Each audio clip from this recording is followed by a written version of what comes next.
बरोबर.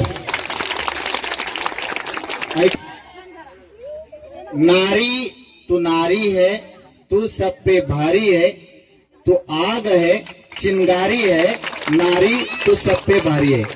त्याच्यामुळे एक माझं वेगळं नातं एकल महिला संघटनेशी आहे. लक्षात आलं तर त्याच्यामुळे मी तुमच्यातलाच आहे. त्याच्यामुळे या संघटनेबद्दल एकदा आपण टाळ्या वाजवा. आता हरवाडीच्या काही महिला, खरोळ्याच्या काही महिला, सेलूच्या काही महिला इथे खेळत होत्या. विशेषतः त्या सगळ्या, त्याच्यापैकी काही जण माझ्या विद्यार्थी होत्या. लक्षात आलं.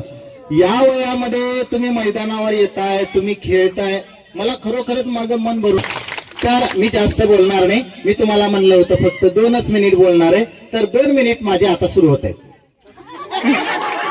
तुम्ही म्हणताय नाही, मी एक कविता म्हणतो आणि थांबतो. कविता अशी आहे की तुम्ही जसे आहात तसे तुमचे लेकरं होत असतात.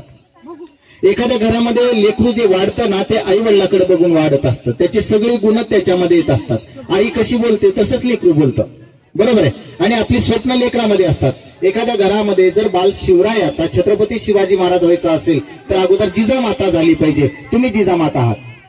तुम्ही एवढं छान खेळलात ना. मी 1-2 महिलांना बघितलं, अहो आजकालच्या मुली 9वी 10वीच्या खेळत नाही, पण तुमच्यामध्ये एवढा ऊर्जा आहे, एवढं उत्साह आहे.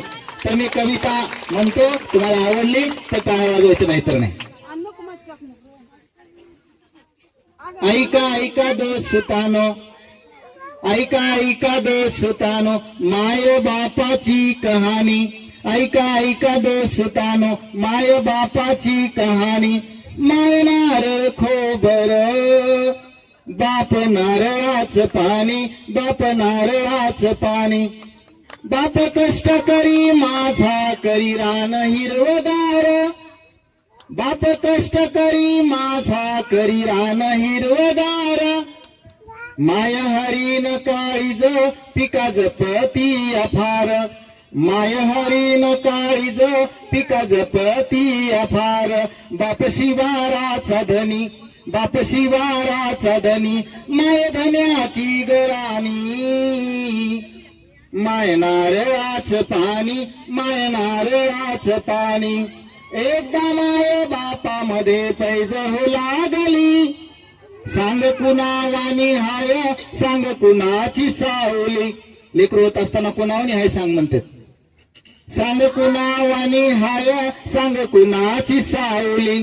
तवा हसून माय म्हणे, तवा हसून माय म्हणे, थोडा थोडा दोघावानी.